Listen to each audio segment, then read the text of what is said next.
Nannaku Prematho Janata garage వంటి super హిట్ల తరువాత young tiger NTR నుంచి వరుసగా సినిమాలు వస్తాయని అందరూ అనుకున్నారు.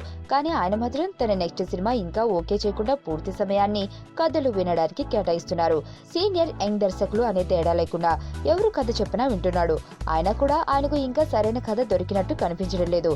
మొదట టెంపర్ చిత్ర రచయిత వకంత వంశీతో సినిమా దాదాపు ఖరారైందని అనుకుంటూ ఉండగా ఎన్టీఆర్ దానికి ఫుల్ స్టాప్ పెట్టి పూరి కథ వినడం మొదలుపెట్టాడు. అది కూడా వర్కౌట్ అవుతుందని అనుకునేలోపే మరుగున పడిపోయింది.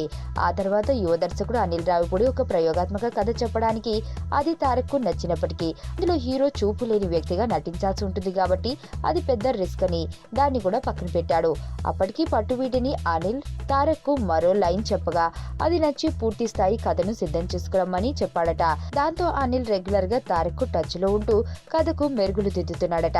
ఇవన్నీ కాకుండా ఇప్పుడు సర్దార్ గబ్బర్ సింగ్ ఫేమ్ బాబీ కూడా ఎన్టీఆర్ కు కథ చెప్పడానికి అది కూడా ఆయనకు నచ్చి దాని గురించి ఆలోచిస్తున్నాడని అంటున్నారు.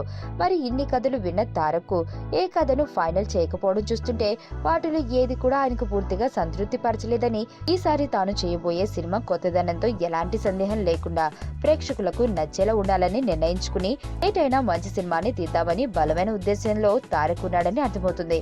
మరి చివరికి తారక్ ఎలాంటి వైవిధ్యమైన కథతో మన ముందుకొస్తాడో చూడాలి.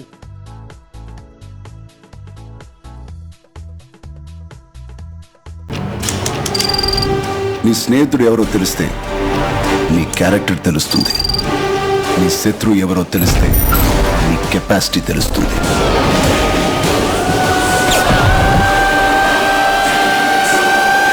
నా శత్రువుని సెలెక్ట్ చేసుకున్నాను.